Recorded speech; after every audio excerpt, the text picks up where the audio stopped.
Halo, salam jumpa kembali di channel saya saat ini dan saya sangat berbahagia ketika bisa kembali menjumpai saudara-saudara dimanapun berada. Dan doa harapan saya semoga saudara-saudara dalam keadaan baik, sehat, diberkati Tuhan hari ini. Amin. Saat ini saya sangat juga berharap mudah-mudahan saya mendapat dukungan dari saudara-saudara untuk mengembangkan video ini dengan menolong membantu saya untuk mensubscribe video ini dan kalau bisa di-share dan di-like. Nah, baik saudara-saudara yang saya kasihi, saat ini kita akan berbicara berkaitan dengan sunat dan baptisan, ya. Sunat, baptisan. Kemudian apa sunat itu dan apa baptisan itu? Kemudian kenapa orang Israel dulu disunat sedangkan sekarang orang Kristen tidak disunat tetapi dibaptis. Nah, saudara-saudara yang saya kasihi di dalam Tuhan, kalau kita melihat di dalam Kejadian pasal 17 ayat 10, di situ dikatakan bahwa inilah perjanjianku yang harus kamu pegang, perjanjian antara aku dan kamu serta keturunanmu, yaitu setiap laki-laki di antara kamu harus disunat. Jadi Tuhan Allah dengan Abraham, ketika Tuhan memanggil Abraham untuk keluar dari kaumnya, dari keluarganya menuju satu negeri yang ditunjukkan oleh Tuhan, maka Tuhan memberikan janji kepada Abraham. Ya, Ia berkata bahwa aku akan menjadikan engkau bangsa yang besar, serta bangsa itu yang akan dibuat oleh Tuhan menjadi bangsa besar itu akan mewarisi tanah Kanaan di mana Abraham tinggal sebagai orang asing, dan janjinya adalah lewat keturunanmu lah seluruh manusia di muka bumi ini akan menerima berkat. Nah, saudara-saudara, berkat yang dimaksud di sini adalah bukan berkat orang bekerja mendapatkan hasil, tidak. Tetapi berkat yang dimaksud adalah keselamatan dari akibat dosa-dosa manusia, yaitu kebinasaan. Jadi manusia akan menerima anugerah keselamatan. Tentu itu jauh lebih berharga dari segala rezeki yang Tuhan siapkan buat kehidupan kita manusia. Baik saudara-saudara yang terkasih di dalam Tuhan. Nah, ketika Tuhan dengan Abraham melakukan perjanjian, sebenarnya Allah yang berjanji kepada Abraham, dan janjinya saya sudah sebutkan tadi, bahwa perjanjian antara Allah dan Abraham itu harus ada tandanya. Di tanda perjanjian antara Allah dan Abraham itu sudah saya bacakan tadi bahwa inilah perjanjianku yang harus kamu pegang. Bahwa setiap laki-laki yang lahir di antara kamu dari Abraham, keluarga Abraham, baik orang asli maupun orang asing yang menjadi bagian dari keluarga Abraham, itu harus disunat. Jadi sunat itu adalah merupakan tanda perjanjian antara Allah dan Abraham. Nah, tentu ini sunat bukan berkaitan dengan ritual keagamaan, ya, yang diwariskan saja tanpa diketahui bagaimana dan apa sebenarnya sunat itu. Jadi sunat itu adalah merupakan tanda perjanjian Allah dengan Abraham, dan semua orang yang disunat akan mendapat bagian di dalam janji Allah kepada Abraham. Itu pertama. Nah, kemudian saudara-saudara yang kekasih dalam Tuhan, Kejadian pasal 17 ayat 12 di situ dikatakan, anak yang berumur 8 hari haruslah disunat, yakni setiap laki-laki di antara kamu turun-temurun, baik yang lahir di rumahmu maupun yang dibeli dengan uang dari salah seorang asing, tetapi tidak termasuk keturunanmu. Jadi yang lahir dari keturunan Abraham itu harus disunat. atau orang asing yang dibeli. Mungkin kalau dulu istilahnya budak ya saudara-saudara. Hamba yang dibeli atau orang asing yang tinggal bersama-sama dengan Abraham yang percaya dengan Allah Abraham harus juga disunat. Berarti baik orang asli maupun orang pendatang tetap menerima janji itu atau menerima tanda perjanjian itu. Itu perintah Tuhan, saudara-saudara. Tuhan memerintahkan kepada Abraham agar supaya disunat. Ya. Jadi sekali lagi sudah jelas ya untuk awal ini bahwa sunat adalah merupakan tanda perjanjian antara Allah dan Abraham. Tanda perjanjian dan isi perjanjiannya saya sudah sampaikan tadi bahwa Abraham akan menjadi bangsa besar dan melalui keturunan Abraham semua bangsa di bumi akan menerima berkat. Nah, ayat 13 mengatakan bahwa orang yang lahir di rumahmu dan orang yang engkau beli dengan uang harus disunat, maka dalam dagingmu lah perjanjianku itu menjadi perjanjian yang kekal. Nah, jadi kalau misalnya orang yang termasuk keturunan Abraham dan orang asing yang tinggal dibeli atau bagaimana harus disunat, dan sunat itu akan menjadi perjanjian di dalam dagingnya. Berarti ini dapat dikatakan bahwa sunat itu ya menyatu dengan kehidupan seseorang yang menerimanya. Tidak dapat lagi dipisahkan dari sunat itu. Karena itu dikatakan bahwa maka dalam dagingmu lah perjanjianku itu menjadi perjanjian yang kekal. Nah, karena itu sunat ini luar biasa ya, maknanya yang diberikan oleh Allah kepada Abraham untuk dilakukan.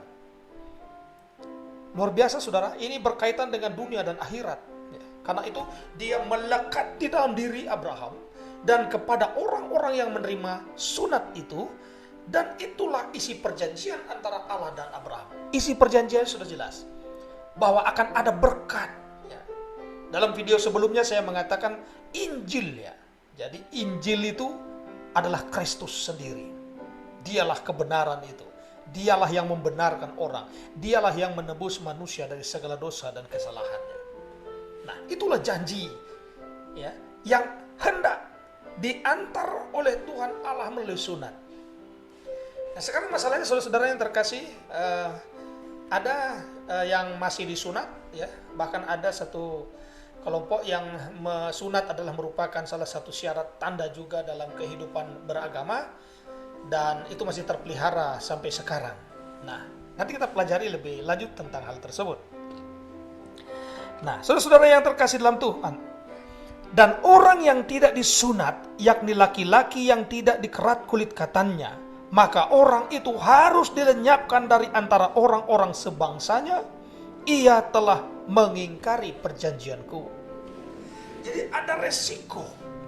Jadi tadi ada janji. Janjinya adalah bahwa ketika kita disunat, ketika bangsa Israel disunat, keturunan Abraham disunat, maka sunat itu menjadi perjanjian yang kekal, menjadi satu dengan diri, tinggal di dalam daging ini ya, menjadi perjanjian yang kekal. Tetapi akibatnya ada.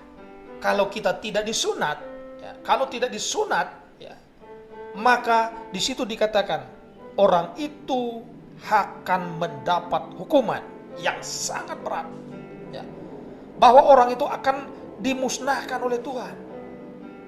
Di situ dikatakan bahwa orang yang tidak dikerat kulit katannya atau disunat, maka orang itu harus dilenyapkan dari antara orang-orang sebangsanya.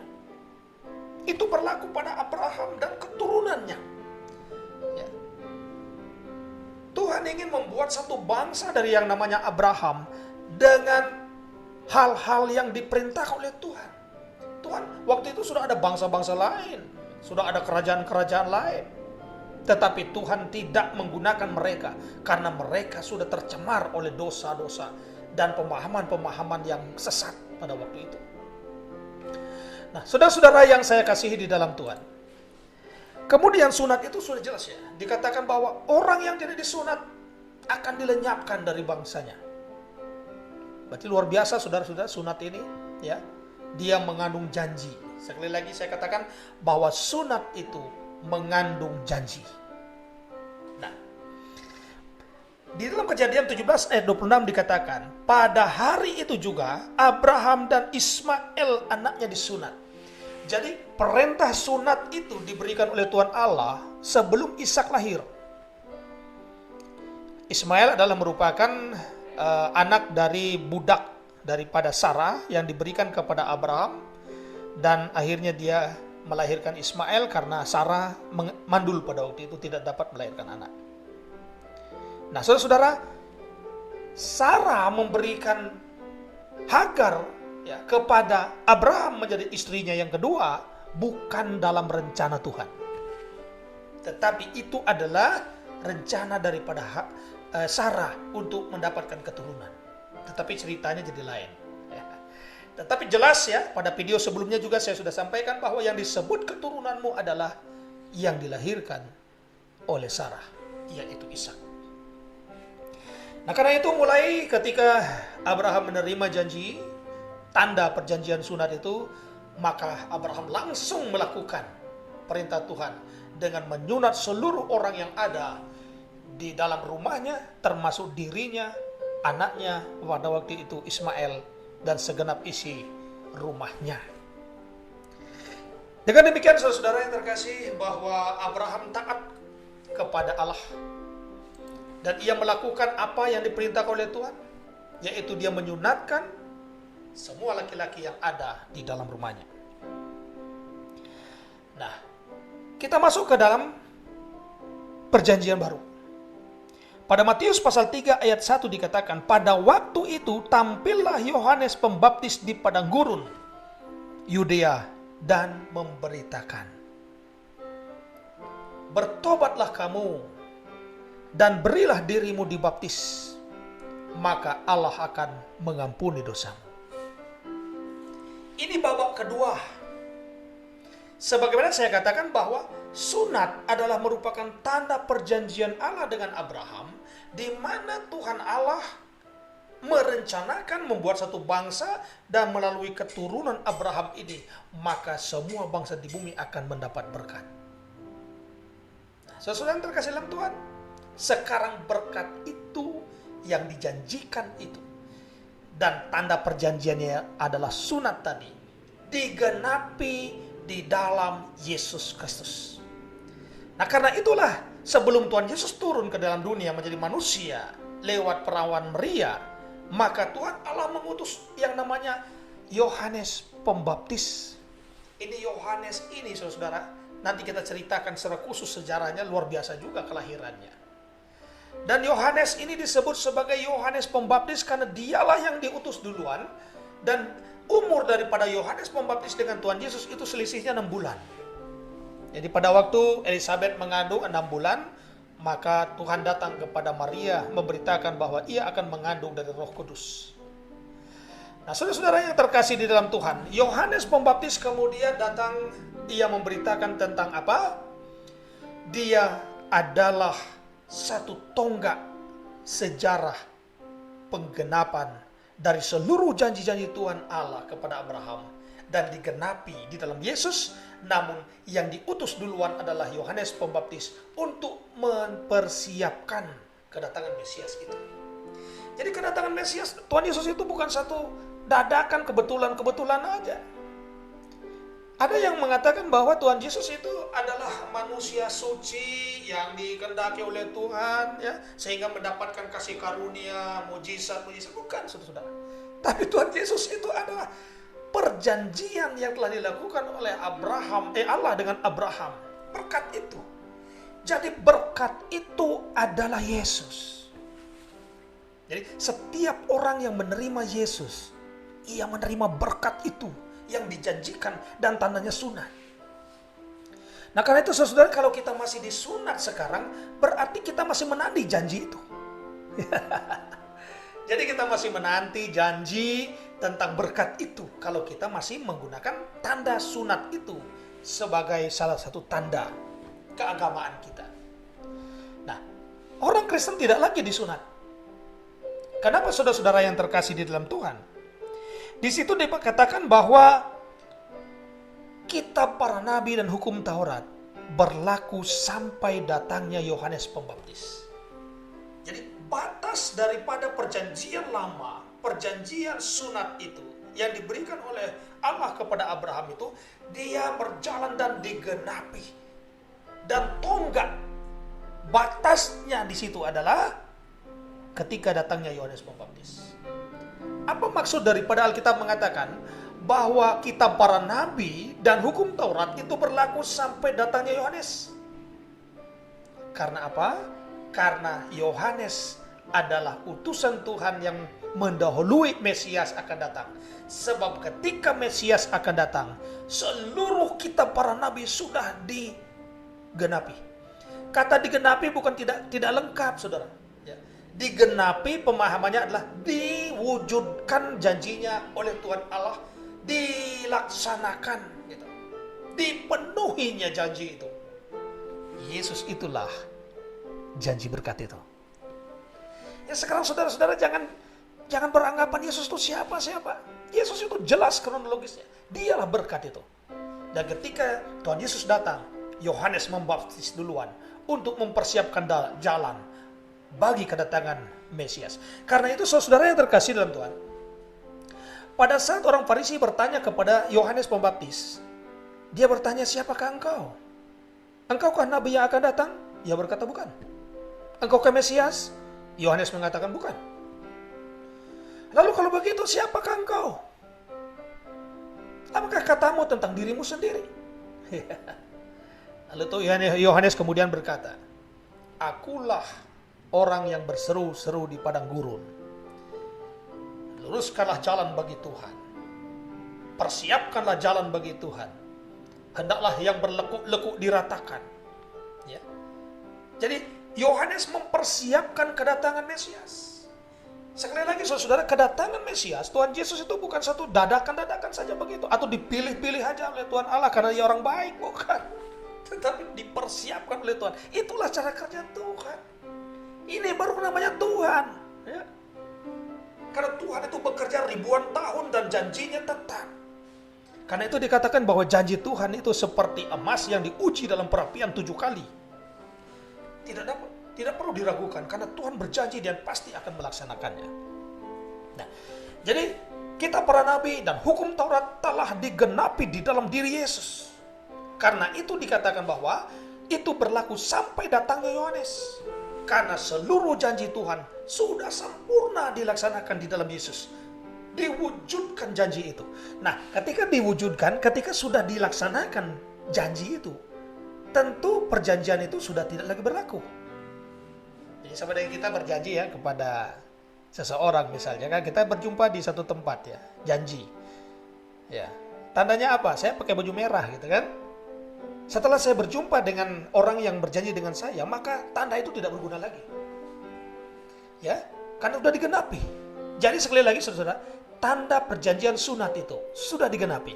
Nah karena itu sejak Yohanes Pembaptis datang ke tengah-tengah dunia ini, maka seluruh orang yang percaya kepada Kristus yang adalah janji itu, berkat itu, dia sudah tidak disunat lagi, tetapi dia mendapat tanda yang baru, yakni baptisan. Baptisan di dalam nama Allah Bapa, Anak dan Roh Kudus.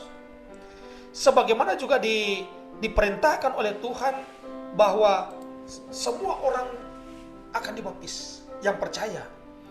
Dalam Matius pasal 28 dikatakan, pergilah kamu ke seluruh dunia, beritakan firman, ya, dan baptislah mereka di dalam nama Allah Bapa, Anak, Roh Kudus. Aku menyertai engkau sampai pada akhir zaman. Saudara, siapa yang berani berjanji bahwa aku menyertai engkau sampai akhir zaman? Mungkin guru-guru agama dia bisa menunjukkan tentang akhlak, ya boleh saja. Guru-guru agama bisa saja menunjukkan cara kehidupan yang dapat dikatakan untuk mencapai kesempurnaan hidup, ya boleh-boleh saja, tidak masalah. Tapi belum pernah ada seorang yang menunjukkan atau sebagai guru-guru agama kemudian dia berkata, aku menyertai engkau sampai pada akhir zaman. Hanya orang yang hidup kekal, hanya Tuhan yang hidup kekal, yang punya kuasa untuk menyertai seluruh umat itu. Nah, saudara-saudara yang terkasih dalam Tuhan, jadi baptisan itu adalah merupakan tanda perjanjian baru di dalam Kristus. Jadi kalau saudara dibaptis, saudara mendapat bagian di dalam janji keselamatan yang dijanjikan oleh Tuhan kepada orang-orang yang percaya. Sebagaimana dikatakan, karena begitu besar kasih Allah akan dunia ini, sehingga ia mengaruniakan putranya Yesus Kristus, dan setiap orang yang percaya kepadanya tidak akan binasa, melainkan beroleh hidup yang kekal. Nah, saudara-saudara yang saya sangat kasihi di dalam Tuhan Yesus Kristus, kalau seseorang dibaptis, maka orang itu menerima perjanjian darah Yesus Kristus. Jadi ketika kita dibaptis di dalam nama Allah Bapa, Anak, dan Roh Kudus, maka darah Yesus yang ditumpahkan di kayu salib menjadi bagian kita. Seperti sunat tadi dikatakan kan, menyatu di dalam dagingmu, menjadi perjanjian yang kekal. Sekarang begitu juga baptisan. Ketika kita menerima baptisan dalam nama Bapa, Anak, dan Roh Kudus, maka itu menjadi satu di dalam daging hidup kita ini yang tidak dapat dipisahkan. Nah, saudara yang terkasih Tuhan, ingat bahwa pada waktu Tuhan Yesus dibaptis oleh Yohanes, ada satu peristiwa yang hebat terjadi. Apa itu? Itulah tandanya bahwa dia Mesias. Jadi pada waktu Yohanes membaptis Tuhan Yesus, maka terbukalah langit, turunlah burung merpati, Roh Kudus dalam bentuk burung merpati, dan hinggap di kepala Tuhan Yesus dan tinggal di dalam Yesus, ya. Dan terdengar suara dari sorga yang mengatakan, inilah anak yang kukasihi, kepadanya lah aku berkenan. Sekali lagi saudara, inilah anak yang kukasihi, kepadanya lah aku berkenan. Nah, pernyataan Allah yang mengatakan ketika Tuhan Yesus dibaptis, yang mengatakan inilah anak yang kukasihi, kepadanya lah aku berkenan. Apakah cuma kepada Tuhan Yesus pernyataan Tuhan itu berlaku? Tidak. Jadi Yesus adalah buah sulung. Yesus adalah buah sulung baptisan itu. Dan karena itu saudara, kalau saudara menerima baptisan, ya, kita dibaptis di dalam nama Allah Bapa, Anak, dan Roh Kudus, maka tanpa kita lihat dengan mata kepala sendiri, sebenarnya langit terbuka dan Roh Kudus itu turun ke dalam diri saudara. Jadi untuk menerima baptisan untuk menerima Roh Kudus, ya, seseorang harus dibaptiskan lebih dulu. Nah, karena itu pada waktu percakapan antara Tuhan Yesus dan Nikodemus, Tuhan Yesus mengatakan, jika engkau tidak dilahirkan dari air dan roh, engkau tidak akan masuk ke dalam kerajaan Allah. Jadi pertama orang harus dibaptis dengan air dulu. Ya, orang Kristen kalau dibaptis dengan air, dalam nama Allah Bapa, Anak, dan Roh Kudus. Setelah itu kita menerima baptisan Roh Kudus di dalam diri kita. Karena itu sekali lagi saya katakan bahwa percakapan Tuhan Yesus dengan Nikodemus, jika kamu tidak dibaptis dengan air, ya, dan roh, kamu tidak akan menerima dan tidak boleh masuk ke dalam kerajaan Allah. Kamu tidak mendapat janji apa-apa dari karya Allah yang besar ini. Ya. Jadi ketika saudara sudah disebutkan namanya, ketika saudara dibaptis, maka langit juga terbuka dan Allah mengatakan, ini anakku yang kukasihi, kepadanya berkenan. Jadi pada saat saudara menerima baptisan, Allah mengakui saudara sebagai anak. Dan ia berkenan kepada saudara karena Kristus. Luar biasa saudara-saudara, ya. Iman Kristen itu hebat gitu. Luar biasa. Ini karya Tuhan, benar-benar karya Tuhan, bukan karya manusia. Runtun begitu rupa. Nah, karena itu saudara kasih dalam Tuhan, sekarang adalah pilihan kita. Apakah saudara mau menerima janji itu? Mulai dari sunat. Sunat itu adalah Yesus digenapi. Dia adalah berkat itu. Dan setelah berkat ini datang, maka Tuhan memberikan satu tanda yang baru, baptisan. Dan ketika kita dibaptis, maka kita menerima Tuhan Yesus yang adalah juru selamat yang dijanjikan itu kepada kita. Jadi saudara, berbahagialah kita yang sudah dibaptis dan tetap pertahankan baptisan itu. Dan berbahagialah kita yang hidup di dalam kebenaran firman Tuhan, di dalam Yesus senantiasa. Saudara harus mengasihi Tuhan. Tuhan Yesus mengatakan bahwa jika engkau mengasihi aku, engkau melakukan firman-Ku. Jadi tanda bahwa seseorang mengasihi Tuhan Yesus yang tetap tinggal di dalam dia adalah melakukan firman-Nya. Semoga kiranya video ini tentang sunat dan baptisan akan menjadi inspirasi iman buat saudara dan menjadi berkat ya. Pemahaman kita akan boleh bertambah sehingga kita dapat mengambil keputusan yang benar. Hidup ini hanya satu kali, saudara-saudara. Di dunia ini saudara harus memilih yang benar, yang benar-benar dikerjakan oleh Tuhan. Kalau Tuhan kerjakan, pasti sempurna. Dan jika saudara-saudara di dalam Yesus, maka saudara akan menjadi sama seperti Tuhan yang adalah sempurna. Karena itu Tuhan Allah berkata, hendaklah engkau sempurna, sama seperti Bapamu adalah sempurna. Tidak mungkin seseorang menjadi sempurna di luar Kristus. Karena kalau di dalam Kristus ada roh yang akan menguasai kita, roh Kristus yang akan menolong kita. Karena itu Roh Kudus disebut sebagai roh yang menolong setiap anak-anak Tuhan, yang menginsapkan orang akan dosa, yang menginsapkan orang akan penghakiman dan kehidupan yang kekal. Semoga bermanfaat. Tuhan memberkati. Sampai jumpa di video berikutnya. Haleluya.